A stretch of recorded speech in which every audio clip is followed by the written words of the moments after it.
No abitu, ¿verdad? Aurrea, Angela da parea abitukoet. Vale. Bai.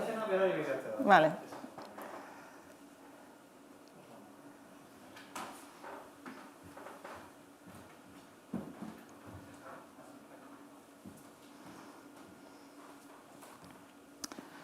Kaixo, arratsaldeon guztioi eta ongi etorriak Agirre Lehendakari Center eta Gipuzkoako Foru Aldundiak elkarlanean eta etorkizuna eraiki zen baitan antolaturiko solasaldira. Gaurkoan gobernantzaz arituko gera eta gobernantzaren baitan agian pixka bat konkretuagoa eta berritzaileagoa den kontzeptu bat, aurrea hartzeko gobernantza edo inglesez anticipatory governance deitzen denaren inguruan arituko gara gaur. Horretarako, 3 hizlari izango ditugu eta 2 bidetatik gerturatuko gatzaizkio gaiari. Alde batetik, nazioarteko ikuspegia landuko dugu, Angela Hansonen eskutik. Bera, OCDE-ren baitan, OPSI, sektore publikoaren berrikuntzarako behatokian ari da, eta beraiek landu dute bai kontzeptua eta baita kontzeptu hau zabaltzen eta ekintzara eramaten joateko proiektu bat, eta 2 horien berri emango digu. Bai marko kontzeptuala, teorikoa, eta baita praktikan kontzeptu hau zabaltzeko eta garatzeko egiten ari diren aleginaren berri emango digu. Eta ondoren, nazioartetik, pixka bat etxera eta gure ingurura gerturatuko gara, alde batetik, etorkizuna eraikiz programa hobeto ezagutu eta gobernantzarekiko egiten ari garen lanketa ezagutuko dugu, eta bai kontzeptuak nazioartean duen garapena eta etxean izan dezakeena uztartuz, nolabait solasaldi bat garatuko dugu, eta horretarako gurekin izango ditugu Angelaz gain, bai Sebas Turutuza eta bai Mario Zubiaga. Ordubeteko solasaldia edo ekitaldia izango dugu gaurkoa, eta hasieratik gonbidatu nahi zaituztegu kamaraz bestaldetik zaudetenok galderak bidaltzera, parte hartzea bultzatu nahi genuke, eta horretarako guztio daukazue, zuen pantailan aukera, edozein momentutan galderak bidaltzen joateko, tartea amaiera aldera irekiko dugu, galderak erantzuteko, baino galderak etorriala bidali ditzazkezu eta gu jasotzen joango gara, eta ondoren antolatuko dugu solasaldia zuen galderen inguruan ere. Eta nik besterik gabe lehenengo aurkezlea aurkeztuko dizuet, Angela Hanson, esan dudan moduan OCDE-tik dator bera, eta OCDE-ren barruan OPSI behatokitik.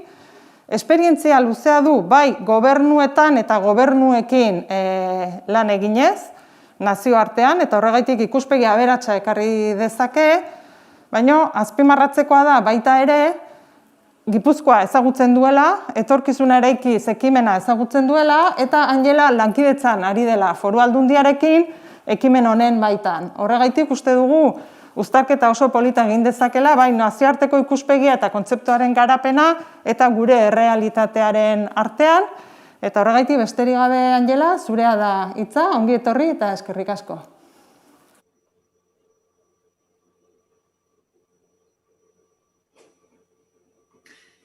Thank you very much. Very happy to join you this evening, and thank you very much for the invitation.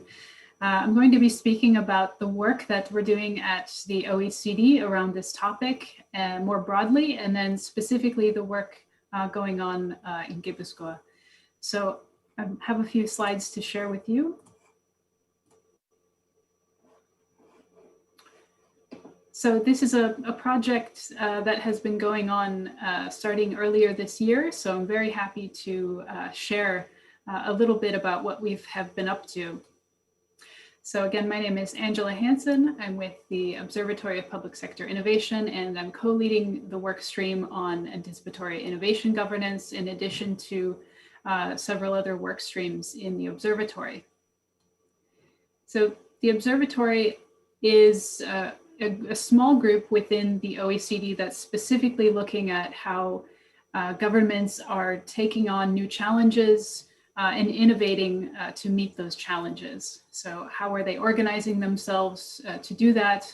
And how are they not only taking care of the needs that are coming up now, but also looking into the future.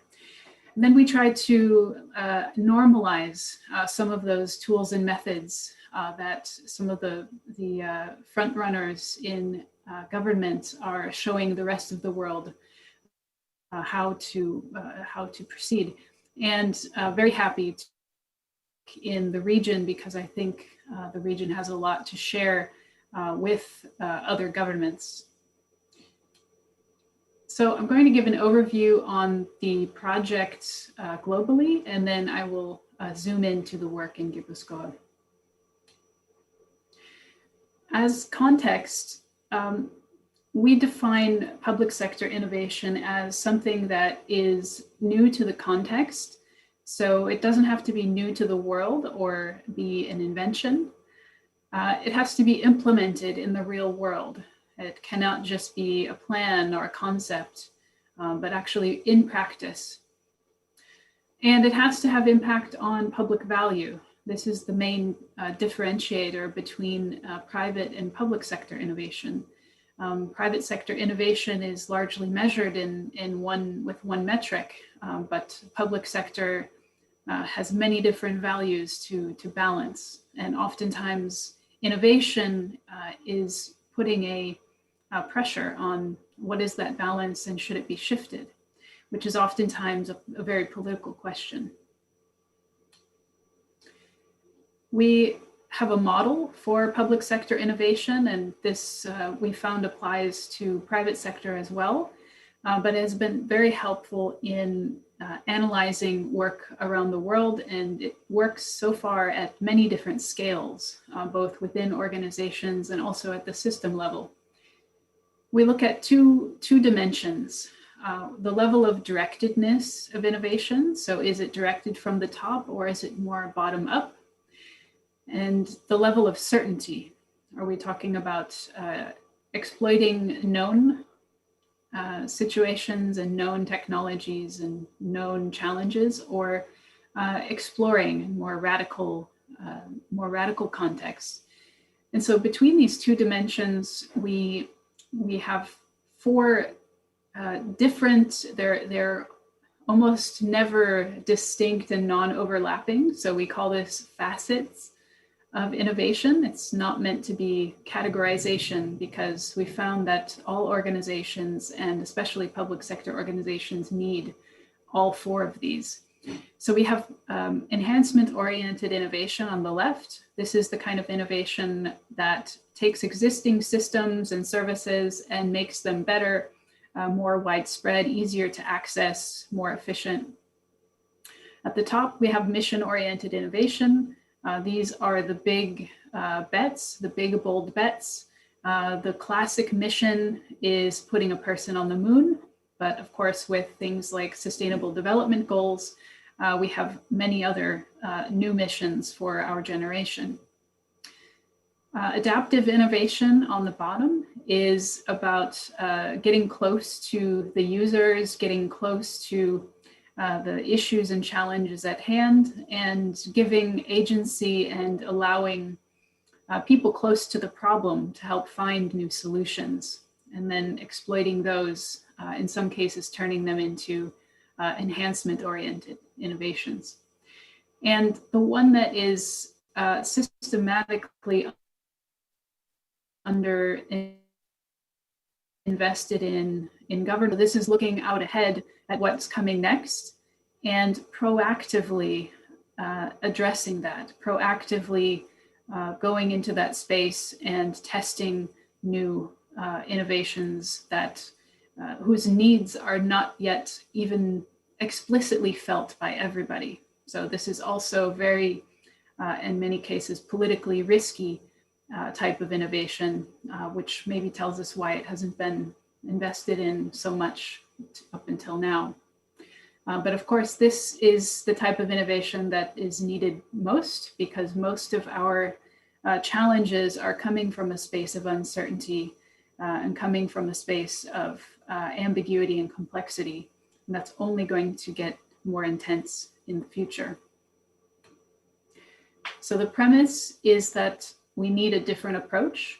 to policymaking. Existing practices are not enough to prepare us for what the future might bring.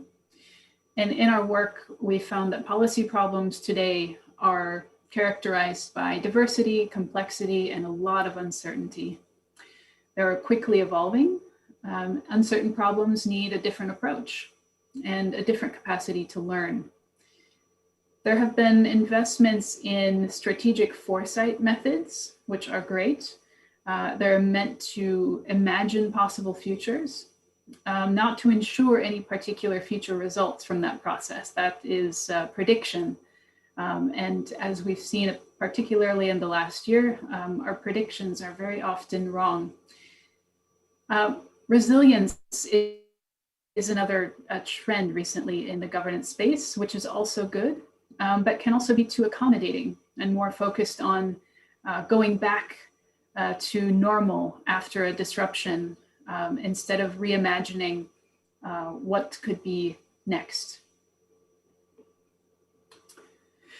So just as an example, these on the left are actual foresight activities that were done. So for instance, in 2017, this is a government foresight from, I forgot which country, but they predicted a global pandemic, dramatically reducing global travel in an effort to contain the spread of the disease.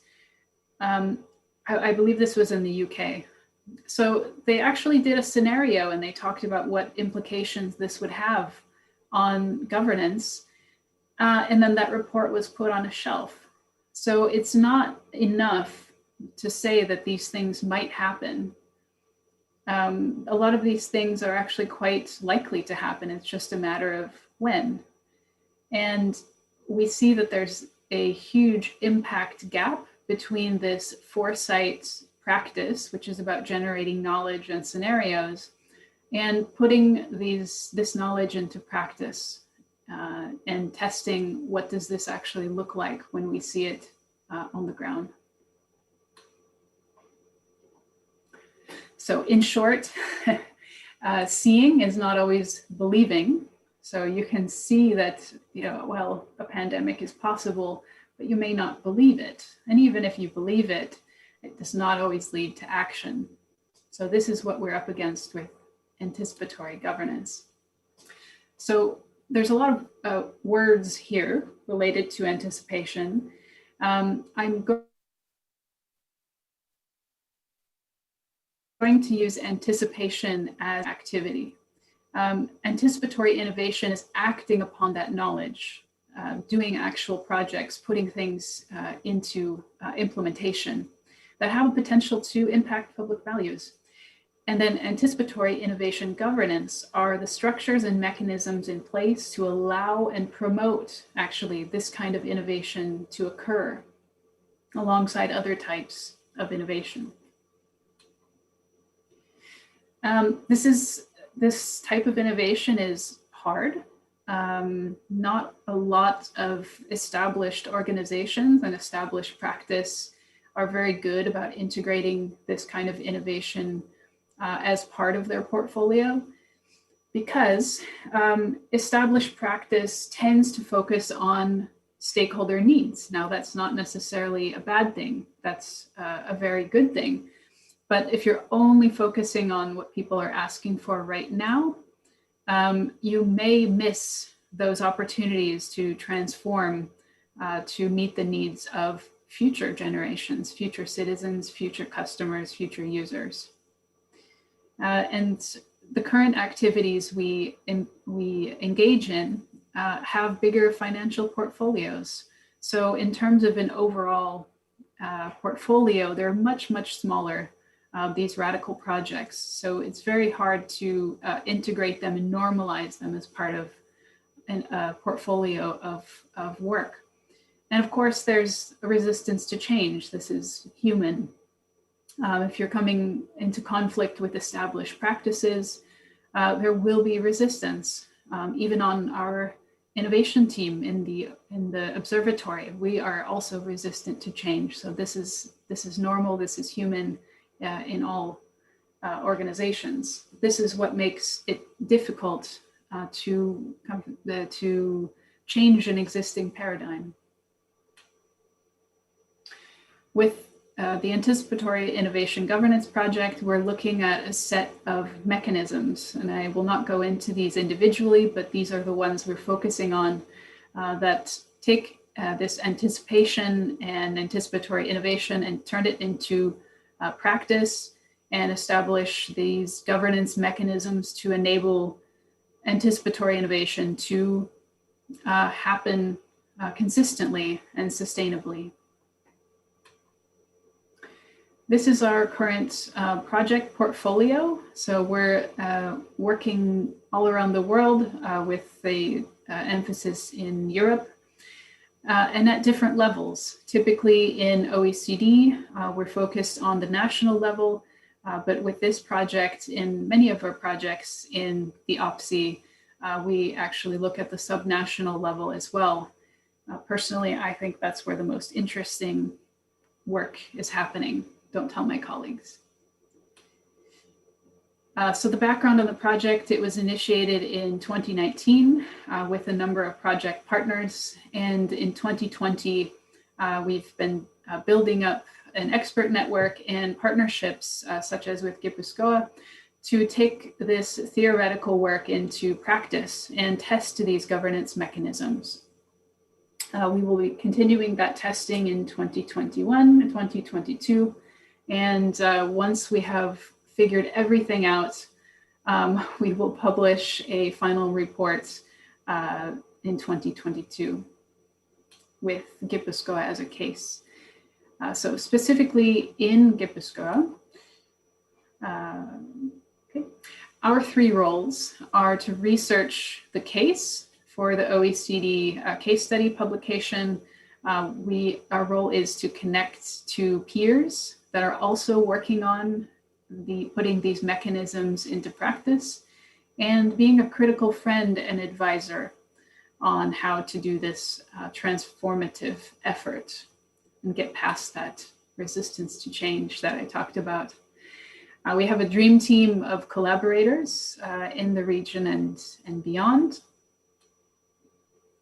And our overall timeline in the region is currently we are finished with our interviews and clarifying workshops. We're still doing a bit of validation and sense making, and we hope to transition soon to following a number of tests of anticipatory innovation governance mechanisms in Gipuzkoa. So as part of that initial research, we asked actors in the region which trends globally or locally are likely to affect us most in the next few years. And as you can see, there's no shortage of challenges that you are up against. Luckily, there are some anticipatory assets in the region.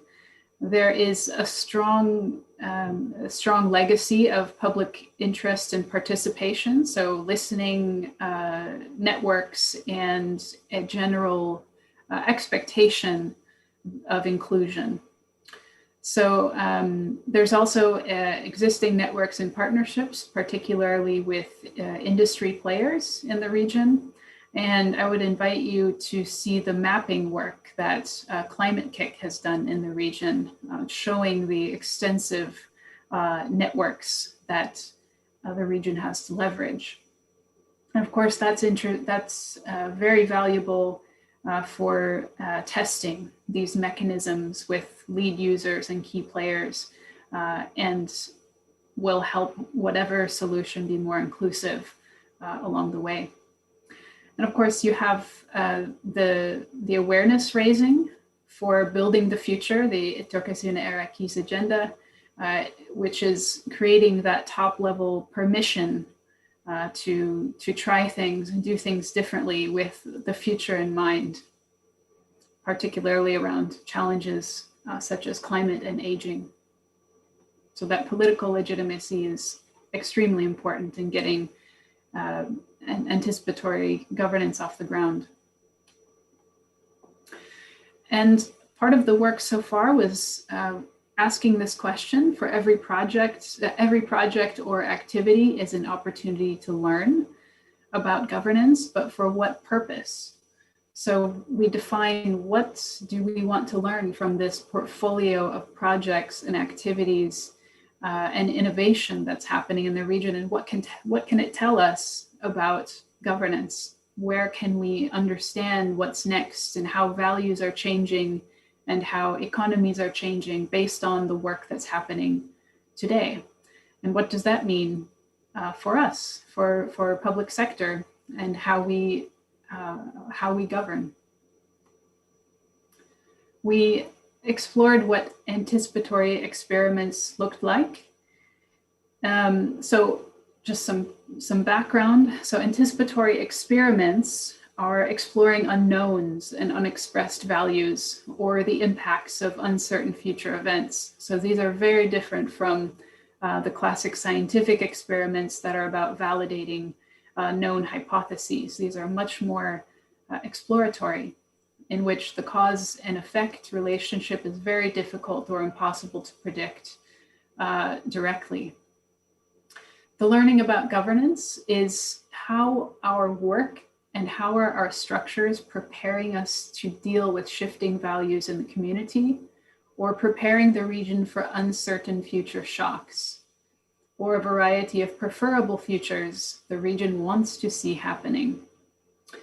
And for this, we draw from some international examples of anticipatory experiments, such as the Singapore doctorless healthcare system experiment and the basic income experiments, which you might be more familiar with in Japan, Finland, and other countries.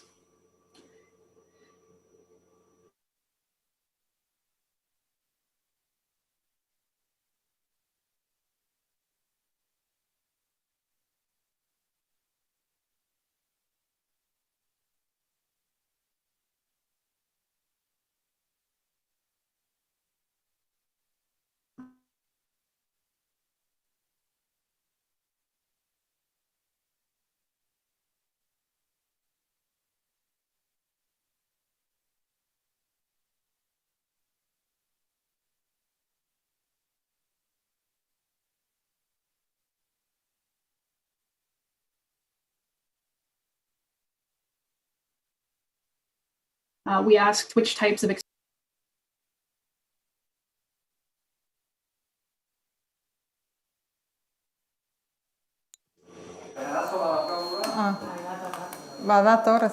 Hi there.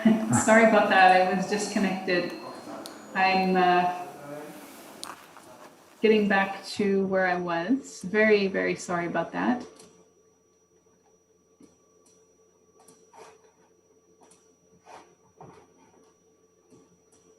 Okay, very sorry about that. So from this map, we learned how extensive the network is, but there are serious disconnects. And one of the outcomes from the work done so far was a focus on moving to a more distributed network convener. And based on the mapping exercise, we know that we have work to do because there are many kind of loose ends in this network and ways that the existing governance structures, the labs and the think tanks could be better connected to the regional innovation efforts. So that's something that we are advising the Regional Council on, and we hope that the portfolio of experiments that are being undertaken now and into 2021 will tell us where additional governance structures and new political culture needs to be put into place or supported or adjusted. So I'm leaving you with these questions. So for anticipatory innovation to work and for a more networked model to be put into place to support it, what do power and decision-making structures look like? How is public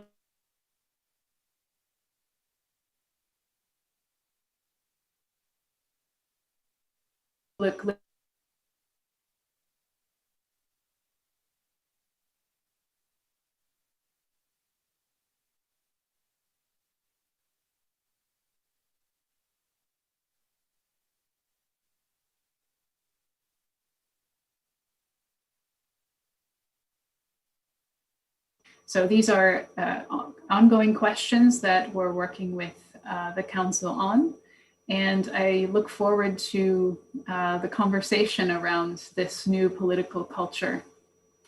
That's all I have from my side, and I will pass it back to the others. Thank you.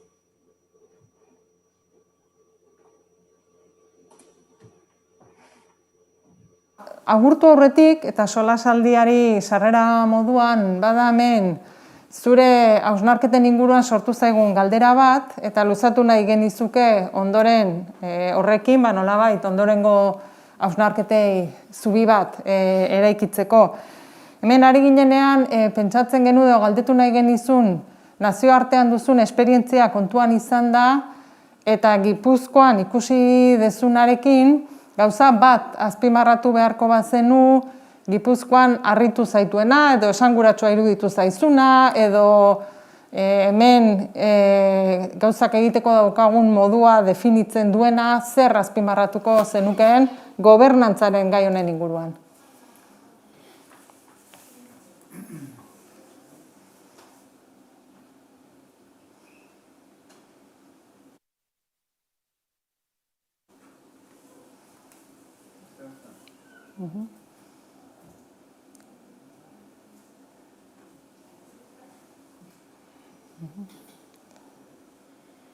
Ezak entzuten duen?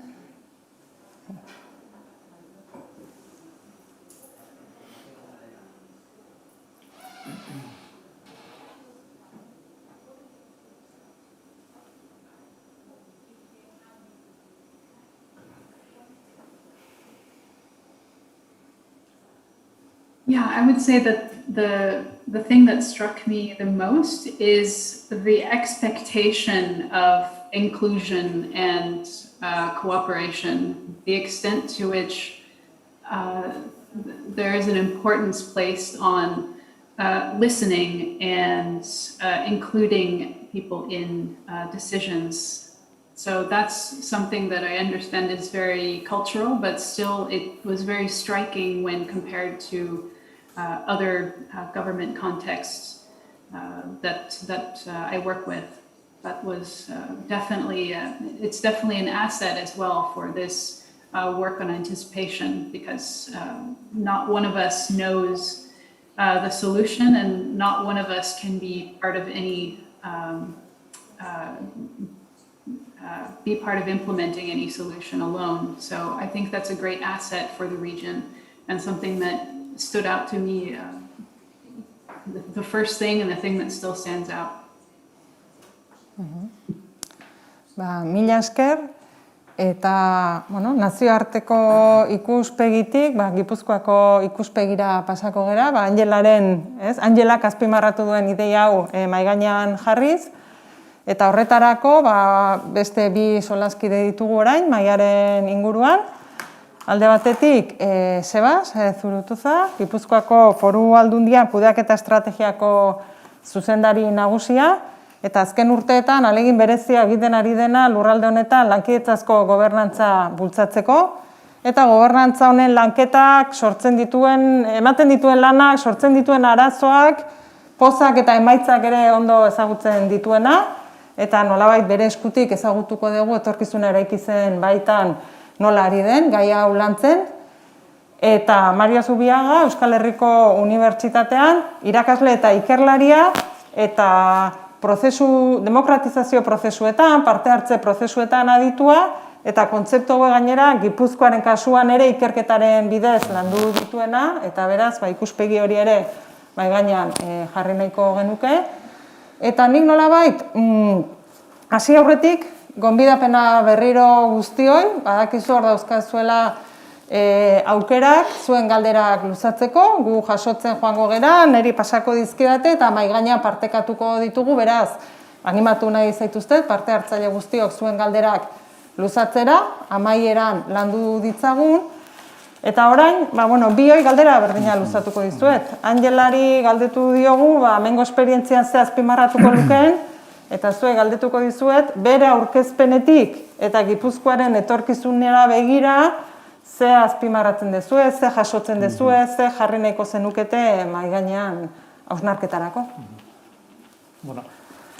Arratsaldeon, eta Mirenek aurkezpenean esaten zuen bezala, nire parte hartzea mahai ingurunetan, nire ezagutza esperientziatik dator, hemen akademi mundutik zatoztenak zaudete, eta nire horretan, nire ekarpena hortik etorriko da, Baita ere esan barret, nik uste 5 urtabetan irakasle oso ona izan dudala, Miren Larrea, gaur moderatzaileanak egiten duena, eta egia esan asko lagundu dena, Nik Angelak egin duen azalpen horretatik, ezagutzen dudan azalpena da, beak esan duen bezala urte honetan lankidetzan ari gehalako. Baina, alde batetik oso agerian jartzen du, obsitik lantzen ari diren proiektua, etorkizunaik guain dela 4-5 urte, intuizio bezala martxan jarri gendun hori bat egiten duela, Eta orduan, eta ikusten da gaina beste esparruetan, eta ikuspegi aurre egin behar hori datorren etorkizun horri elementu funtsezkoa dela, Baita ere, eta nik uste hori bai dela ikasten joan garena beraien bitartez ere, guk gure hausnarketan beti esate genduen beharrezkoa zela olako prozesu bat, konplexutasuna, ziurgabetasuna eta areagotzen aritzelako, aldaketa teknologikoa eta oso ondo azaldu duen bezala Angelak. Eta gero baita ere guk esaten genduen horren ondoan baita ere zegoela herritarren urruntasuna, Eta bi faktor horiek eramaten gintuen etorkizuna egiz bezalako egitasmo bat edo ekimen bat martxan jartzea, Orduan, hor bat egiten dugu obsitik planteatzen den hausnarketa, eta benetan ikasi duguna izan da ikuspegi sistemikoa, Beak bukaeran azpimarratu du gutxuenetako nabarmenetako bat, beste batzuk ere badaude noski, baina hori gu golpeka hasi ginen eraikitzen, proiektuak martxan jartzen, eta pixkat formalizatzen ere eredu hori, baina ekintzatik, bagenuzkan ideia batzuk, bageneukan norabide bat ere, eta funtsezko elementuak gabe, baina golpeka egiten joan ginen, mugarri ezberdinak daude, baina nik uste guri faltatzitzeguna hori izan, Pixka bat portfolio edo hori ikuspegi bateratu, integratu, sistemiko bat eraiki beharra, Eta nik uste datotzen urtetan hor alegin berezi inbarko dugu lan horretan, Pixkat bukaeran azpimarratu duen bide horretatik. Mila esker, Sebas. Mario, ze jarriko zen? Nik hasiko nuke gogoratzen Shakespeare, ez dakit nola ez duen Shakespeare aipatu, Angelak, eta errespetu guztiz noski jatorrizko esaldiari Nafarrei buruz esuntzolako, gu ere bagara neurri batean Nafarrak, Gipuzkoa shall be the wonder of the world, ezta? Gipuzkoak txundituko duan mundua, ezta? Nik uste horri dela azkeneko galderaren erantzunetik, nik uste hartuko nukeen ideia. Batez ere, ez punturaino eredugarri izan daiteken Gipuzkoa zenbait gaietan, ezta? Eta gero pixkat horretan agian izango dugu aukera sakontzeko, zen nik uste ideia aurreatzen duen gobernantza eta baita ere gobernantza kolaboratiboa dagoen oso sintonian garaiko espirituarekin. Eta garaiko espirituarekin esaten dugunean da, neurri batean aipatu duzun azkartze horrek ze punturaino astoratu dituen egitura guztiak, bitartekaritza egitura guztiak, eta politika azkenean bitartekaritza egitura bada. Gizartea, merkatua, eragile pribatuak, eragile komunak, eragile publikoak elkar hartzen dituen interakziorako espazio bada politika, eta bitartekaritza egitura bezala kolokan dagola eta krisian dagola. Eta horre sortzen duen ziurgabetasuna, aipatu duzun ideia hori, eta hori lotuko nuke beste ideia ere ezaguna, ze aspaldikoa da, Ulrich Beckek ekarri zuen. Arriskua eta ziurgabetasuna bi kontzeptu horiek ze punturaino lotzen diren. Eta lotuta ere, esango nuke, aurre hartzen duen gobernantza dala, Beckek joan da mendean, esango nuke, planteatzen zituen zenbait elementu teorikoen gauzatze praktiko materiala. Batez ere bi hiru kontzeptu nik uste direla hor azpimarratzekoak. Bat, lehenengoa izango litzateke azpipolitika edo subpolitika deitzen zuna. Ze punturaino ziurgabetasunari aurre egiteko gizarte zibila txertatu behar da erabakitze prozesutan. Derrigorrezkoa dela mahai inguru baten bueltan eragile guztiak ekartzea, ziurgabetasun horri aurre egiteko, eta hori da subpolitika edo azpipolitika bekek aipatzen duena. Eta bigarrena, eta hori ere nik uste dut importantea dela, ez horrenbeste kolaboratiboan, aurre hartzen duen gobernantzan, da modernizazio reflexiboaren kontzeptua, ezta? Ze punturaino modernizazioak bere buruaz etengabe hausnartu behar duen, eta guk aurrean ditugun eszenatokiak onargarriak, gertagarriak, desiragarriak, nahitakoak, horiek guzti buruz aritzeko behar dugun alde batetik, hasieratik denon artean diseinatu eszenatoki horiek, edo pentsatu, eta gero etengabeko retroalimentazio jokoetan, esperimentazioen bitartez, etengabe jakin edozein politika publikoak ze inpaktua duen. Eta horren reflexibidade hori, ero retroaktibidade hori izango litzateke beste kontzeptu oso potentea. Hor badaude autore oso berritzaileak, Yuk Hui, filosofo txinatarrak adibidez aipatzen du, ze punturaino gure garaian, pentsamendu zibernetikoa areagotzen ari den eta hedatzen ari den arlo guztietara. Eta hori da retroalimentazioa, etengabe esperimentatu, berriz ere bueltatu, esperimentatu, berriz ere bueltatu. Eta azkenean antizipazioaren muinean dagoen kontzeptua horixe da. Nik zeo zer kritikatzearen, aipatu duzu bezala gurea da akademiaren lana neurri batean bada pixka bat ertzak eta topatzea eta nundik eta ze ahulezia izan ditzazken edozein planteamenduk. Hain zuzen ere, antizipatorio horri jarriko nizkioke pega batzuk, ezta?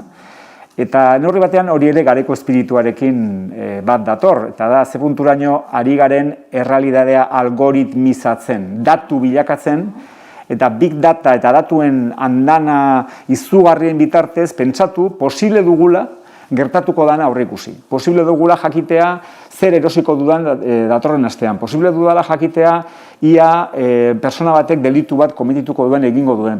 Posible dugula jakitea datu izugarri masa bat kudeatzen dugulako, ezta? Big dataren eskema horretan. Eta horrek eramaten gaitu, Minority Report pelikulan pixka bat aurrikusten genuna, ezta? Badaukagu aurrikusteko aukera ze datu asko ditugu, eta horrek apurtzen dituen ikuspegitik politikaren elementu funtsezkoak, eta bat da, Hannah Arendtek gogoratzen zuena, ezta? Ustekabea da ekintza politiko kolektiboaren ezaugarri berezkoa. Mirariak improbableak dira, eta mirariak dira politikan eta ekintza kolektibotik ateratzen direnean, dira elkarrekin aritzen garenean sortzen dira mirari horiek, eta hori gabezago politikari, ezta?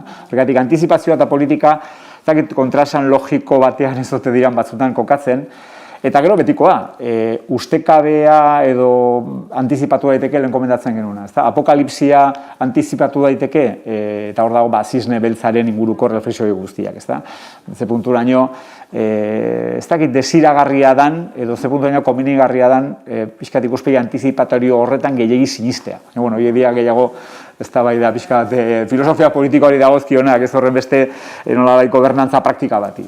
Hori da pixka bat berea entzun dagoela burura etorri zaidana. Nabardura txiki bat ez, nik uste bai etorkizunaik izen eta Anticipatory Innovation Governance hortan ez da inbeste aurre ikustea, etorkizuna baizik eta eraikitzea. Orduan, hemen ez da planteatzen klasikoa zen ikuspegi horretan, zernako eszenatokik ikusten ditugun, eta horre bidan baizik eta aurre egitea horri, eta dauden ziurgabetasun inguruko elementuen artean eta hori, guk iradekoetzen dugun etorkizun hori. Baina hautatu egin behar da bat. Ez da egokitzea baizik eta hautatzea, ez da? Pixka bat hautatzea. Hau da guk desiratzen duguna, gertagarriak asko dira. Dauden elementuak konta ditzen. Baina desideragarria hau da. Hor, nola baita, kontzeptualizazioa eta ekintza uztartzeko alegin horietan, nik uste dut, zure hausnarketan, zeuden hor matizteak eta baino praktikan gobernantzaren kontzeptua erabiltzen degunean badaukat sentsazioa geroz da gehiago erabiltzen dela, baina erabiltzaile bakoitzak ez duela beti gauza berdina esan nahi. Badagoela horrelako elkar ulertzeko oinarri amankonbu batzuk eraikitzen joateko beharra, eta horretarako eskatuko dizut laguntzea pixka bat oinarri batzuk jartzen, bai? Uste gure inguruan gehiena erabiltzen dugun abizena, ze gobernantzak gaur antizipatioa edo aurre hartzen duen gobernantzaz ari gara, baina gehienantz, gobernantza demokratikoa edo lankidetzazko edo gobernantza kolaboratiboa erabiltzen ditugu, bai? Lagunduko altzen diguke pixka bat, bakoitza zer den, desberdinak diren, eta gaur egun gure artean gobernantzaz ari garenean, zure ustez, zertaz ari gara eta zer dago atzetik, bai? Egia esan da, nire iritzia botako dizue besterik gabe, olako sailkapenetan bakoitzak egiten ditu bere sailkapenak, eta sailkapen horietan gero edukiak ere egokitzen ditu nahi bezala, ezta? Nik uste hor, gobernantza kontzeptuaren nolabait flotagarritasuna, nire batean flotantea da, eta inguratu behar horrek eramaten gaitu adjetibo pila bat sortzea, irekia, demokratikoa, parte hartzailea, kolaboratiboa, antizipatzailea, algoritmikoa, beti dago adjetibo bat, nolabait nahi duena finkatu, ainguratu, oso flotagarria dan, oso flotantea dan kontzeptu bat. Azkenean, gobernantza zari garenean, gobernantza bakarrik adjetiborik gabe, nolabait, esan da, nik uste hor, batez ere, nik parekatuko nuke Foucaulten gubernamentalitate kontzeptuarekin. Eta ze punturaino, gobernatzeko dispositiboak, nolabait, gobernatzeko sistema bat osatzen duten, eta gobernatzeko dispositibo horietan dira, hor biltzen dira, aziendak eta personak gobernatzeko tresneria. Garai bakoitzak dauka berea, eta bai teknologiagatik, eta bai batez ere hor azpian dagoen botere harremanengatik. Ze botere harreman jakin bakoitzak definitzen du gobernatzeko dispositibo bat edo gobernamentalitate mota bat. Hori nik uste izango litzakela definizio aldetik argiena. Horrek zer esan nahi du, ezin dela bereiztu gobernantza eta hor azpian dagoen botere oreka edo desoreka edo antolaketa. Eta era berean, garai bakoitzak daukan dispositibo teknologikoen aukera. Gobernu praktikoa bat egiteko. Eta hori hola izan da, esango genuke gero, badaudela adjetibo gisa gobernantza edo gobernamentalitate horri eduki bat ematen diotenak. Eta eduki horietan askotan egoten dira eztabaida ideologikoak esango genuke. Eta eztabaida horiek askotan lotuta botere harremanekin eta botere jokoekin. Adibidez nik, nabarmen ikusten dut, gobernantza parte hartzaileetik, gobernantza kolaboratibora dagoen jauzia, nabarmen. Gobernantza parte hartzaileak bakarrik gobernatzeko dispositibo horietan entzun egiten du, nolabait, eragileak hor jartzen ditu, monitorizatu egiten ditu, entzun egiten ditu, eta gero gobernatzeko dispositibo horiek beraien politika publikoak bideratzen dute, entzun da.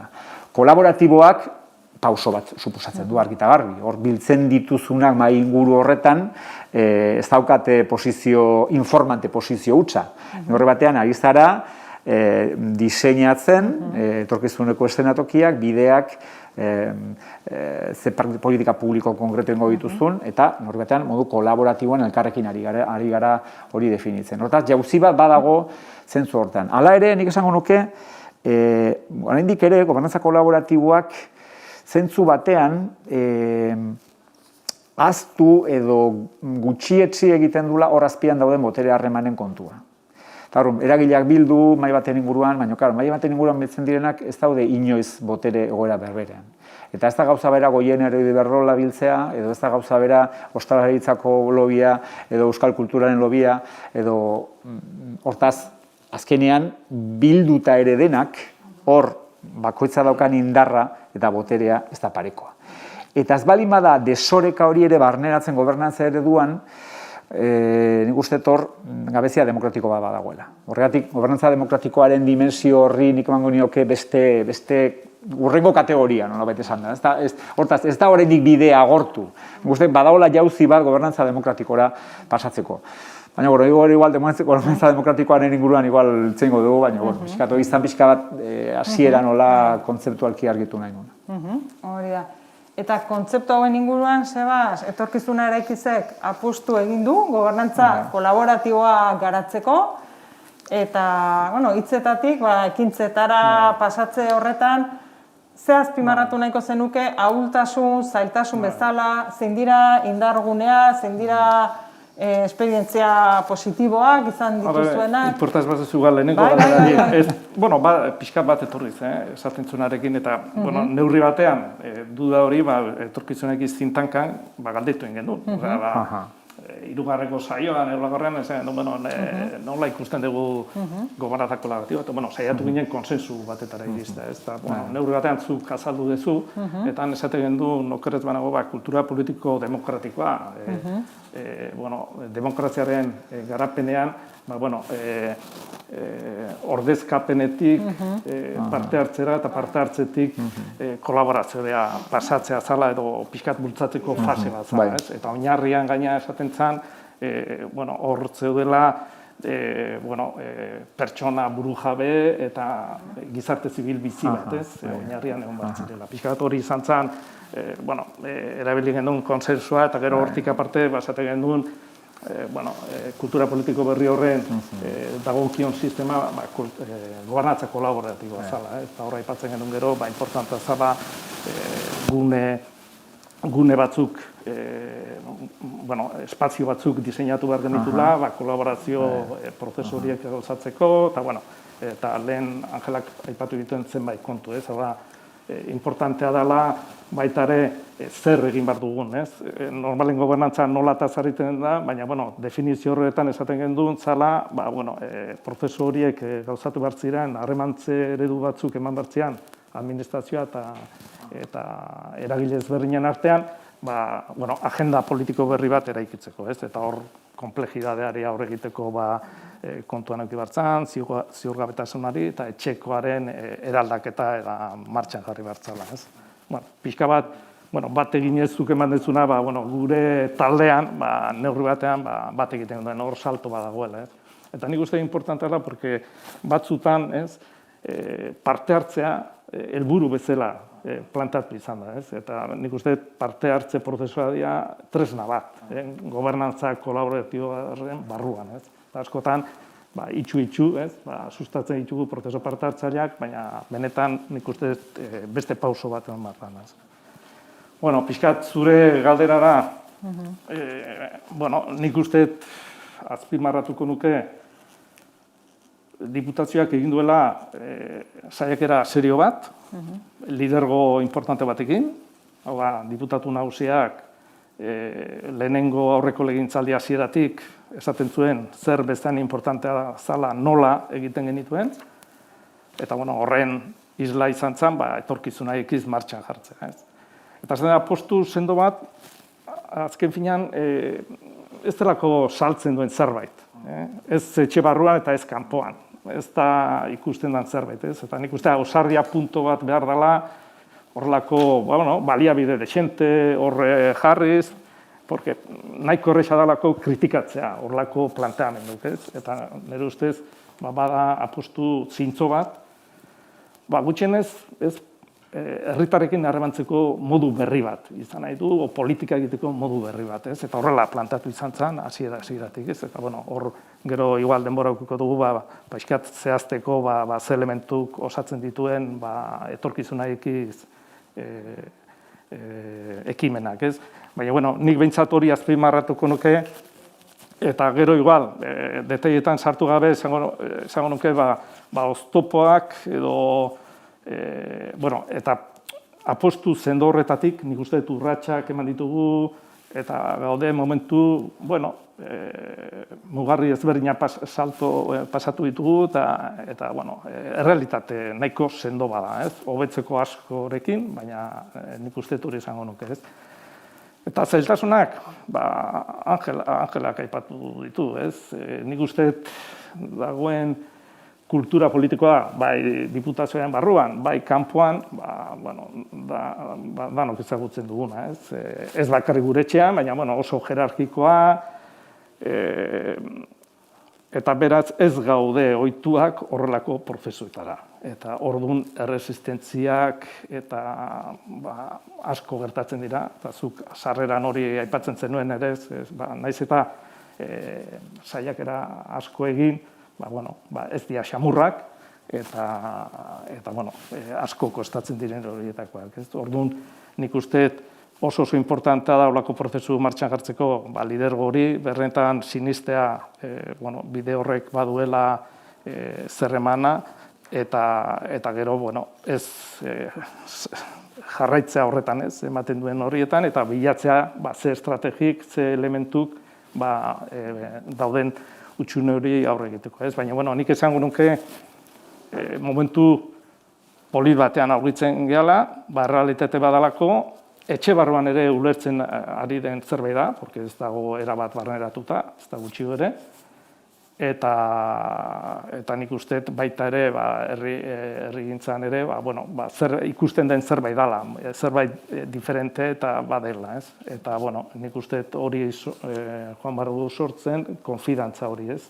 Konfiantza hori, benetan apostu serio badala, ez?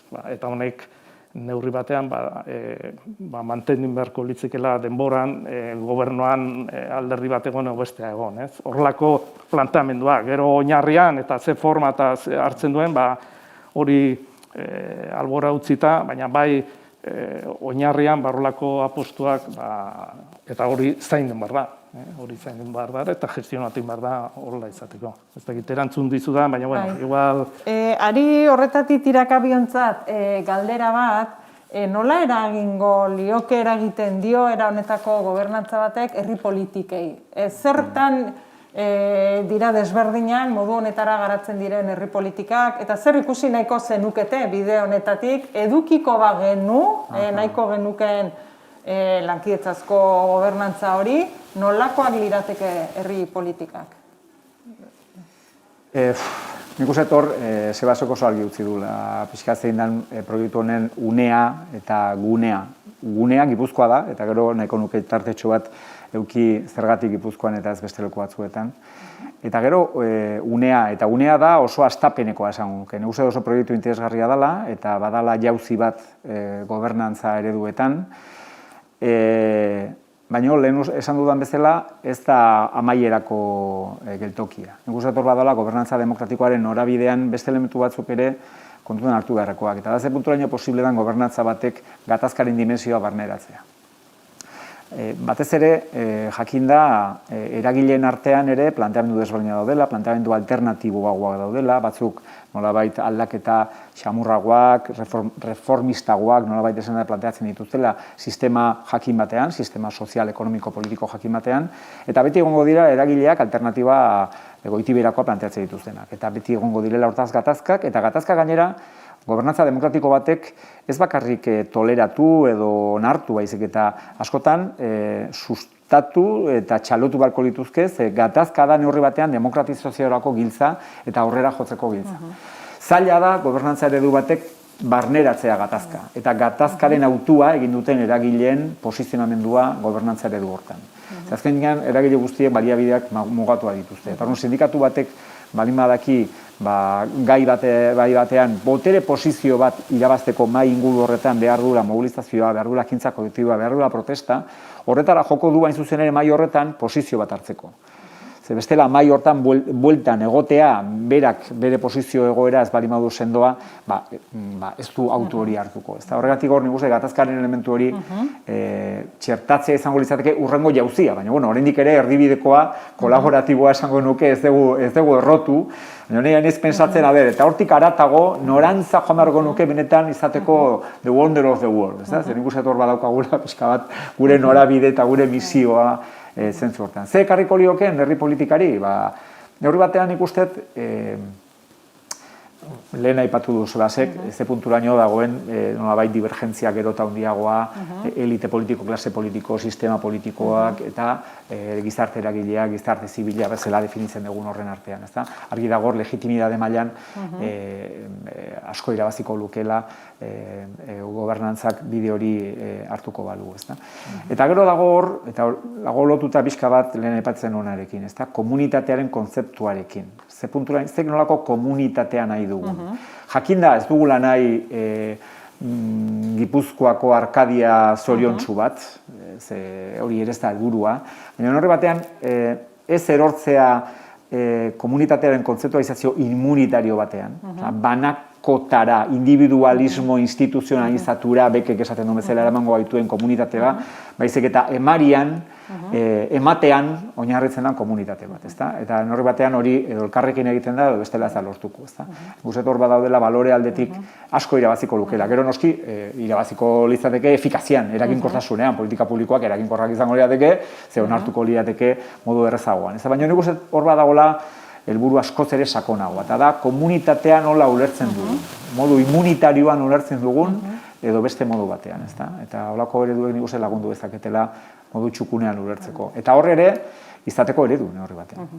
Hori da, amaitzen joan behar dugu, 5 minutu dauzkagu, baino badaukagu galdera bat, parte hartzaileen gandik, eta ni gero, Mari aipatu duzu, ixterako partekatu nahiko zenuketela baita, zergaitik hau Gipuzkoan. Orduan nik irakurriko dizuet parte hartzailearen galdera, mai gainean daukagu bestea, zergaitik hau, gobernantza Gipuzkoan, eta eskatuko nizueke, ondoren biok labur-labur, 2-3 minututan, bi galderen inguruan aipatu nahi zuena zehaztea, eta galdera ondorengoa da. Gazteleraz dago, si hablamos de anticipación, podemos pensar que hay que predecir algo para acertar. Creo que lo que realmente es relevante en entornos de incertidumbre es disponer de dinámicas que nos permitan guiarnos en la acción. ¿Qué pensáis? Biontzat, galdera hau eta itxiera moduan baita zergaitik hau Gipuzkoan. Bueno, nire kasuan, era bat egiten dut hausnarketa horrekin eta lehen pixkat horri heldu nahi nion, ez? Ez dela inbeste asmatzea, baizik eta eraikitzea, ez? Daukagoan ziurgabetasun egoera horretan, eta esperientzia dela, eta hori ere Mariok ere aipatu du, tresnarik hoberena, ez? Hau da, urrats horiek emat ditugunean, probaren bitartez izan behar duela, ez? Eta proba horiek funtzionatzen duen bitartean, txertatuko genituzke herri politiketan, ez? Era bat hau.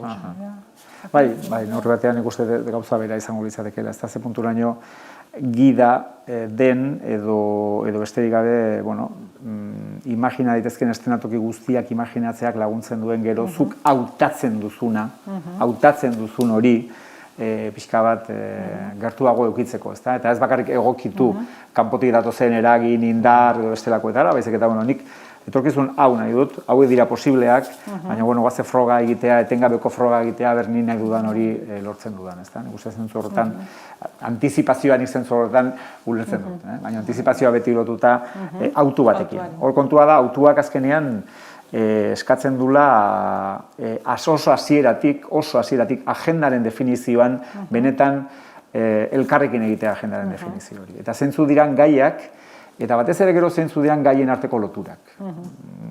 Zahartzaroaren kudeaketak dituen dimensioak aztertuta adibidez, zaintza, genero ikuspegia, soldatak, pensioak, hor kruzatzen dian gai guzti horiek adibidez, aintzat hartzen dira, edo besterik gabe da, eta non jarriko ditugu gure zaharrak eta gureak, ezta?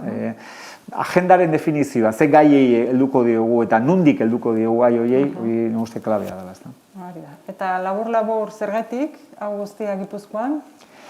Ez daukat obsesioa horrekin, baina Xabi de Wonder of the Worldekin hasi gea, eta nik esango nuke, ez da arraroa hemen egin izana proiektu hau, hemen eta hemen egotea Donostian, eta ez Bilbon edo Gasteizen edo Esteleko batean, ezta? Eta gatazkaren dimensioa sartuko nuke bertan, eta bi elementu dira nahi guzpegitik klabeak. Bat, ze punturaino Gipuzkoan dagoen gizartean balio sistema koherentea dagoen, hortaz, etorkizuneko nahitako, desiratutako eszenatokiak oso partekatuak dira, oso modu zabalean partekatuak.